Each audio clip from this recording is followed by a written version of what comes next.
फिलहाल तो कांग्रेस की ये हंसी एफसीआरए बिल पर मोदी के संकल्प के आगे बेमानी है। मोदी सरकार एफसीआरए बिल को लेकर पीछे हटने के मूड में तो कतई नहीं और तैयारी पूरी हो चुकी। 13 तारीख से पहले तक विदेशी फंडिंग वाली चेन पर नकेल कसने की,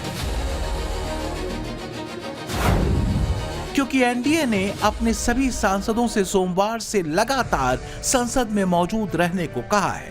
कांग्रेस ने भी अपने सांसदों के लिए व्हिप जारी किया है और अगले हफ्ते सदन में रहने को कहा है। देखो, एफसीआर के बारे में हम तो अपोज करने वाले हैं। एक दूसरी चीज, ऑल पार्टी मीटिंग हम बुला के, जो हमेशा फ्लोर लीडर की मीटिंग होती है, बुला के निर्णय लेंगे। अभी हम लोगों ने 2 बिल पास करा लिया है, अभी कुछ बिल और आएंगे जिसमें एफसीआरए भी है और ये सब बिल भी पास होंगे। पास होने में कोई दिक्कत नहीं है, हमारी मेजॉरिटी है लोकसभा में भी राज्यसभा में भी, और ये बिल हम पास करा लेंगे। सूत्रों के मुताबिक सरकार ने बिल की तैयारी पूरी कर ली है। विपक्ष भले ही इसका विरोध कर रहा है, लेकिन सरकार के सीनियर मंत्रियों ने इसे लेकर अलग अलग संगठनों से मीटिंग भी की है। सूत्र बता रहे हैं कि शनिवार और रविवार को भी इस बिल के पास कराने को लेकर काम हुआ है। सूत्रों के मुताबिक गृह मंत्री अमित शाह खुद इस बिल पर जवाब दे सकते हैं।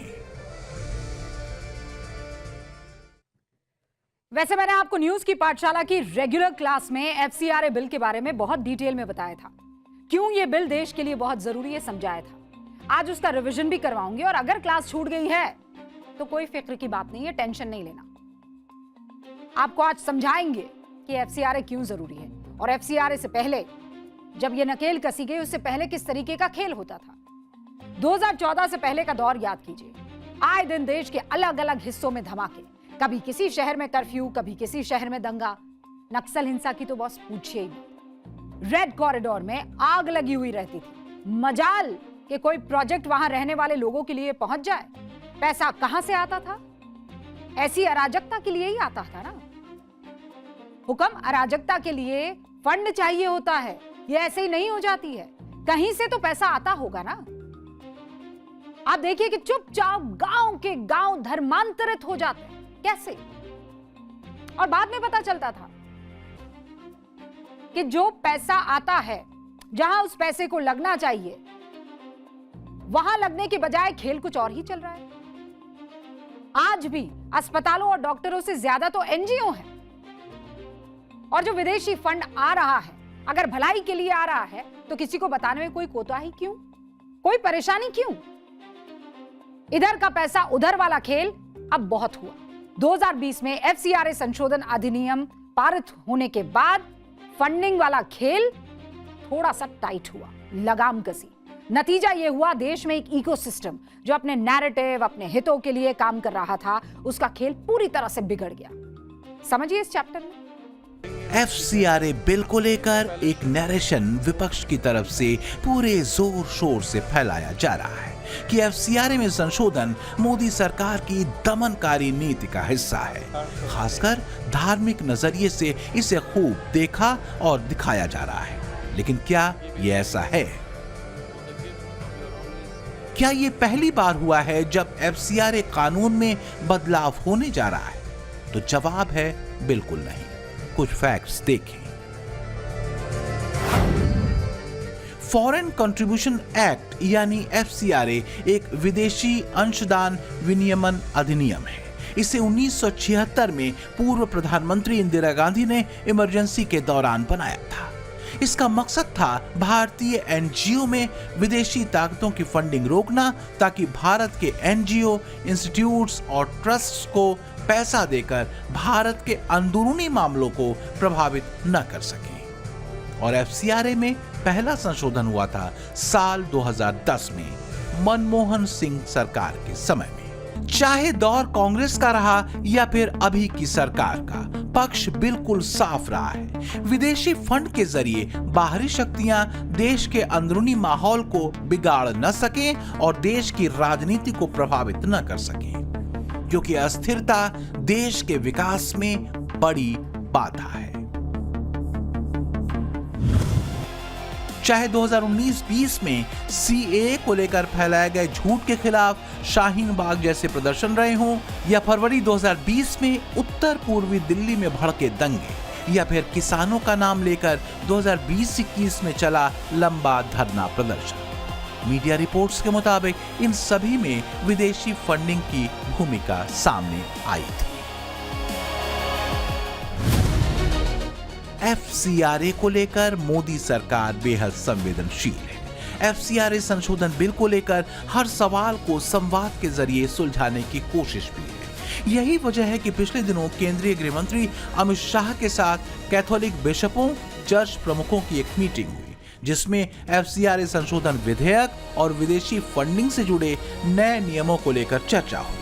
इस दौरान ईसाई समुदाय और चर्च संस्थाओं की तरफ से नए प्रावधानों को लेकर अपनी चिंताएं और आपत्तियां गृह मंत्री के सामने रखी गईं। जो चिंता चर्च और ईसाई संगठनों की है, उसमें मुख्य रूप से एफसीआरए लाइसेंस रद्द होने पर सरकारी नियंत्रण का डर, विदेशी फंड से बनी संपत्तियों पर अधिकार की चिंता, चर्चों की संपत्ति जब्त या ट्रांसफर होने की आशंका, स्कूल, अनाथालयों, अस्पताल पर असर पड़ने का डर और सामाजिक सेवा योजनाओं के प्रभावित होने की आशंका जताई गई।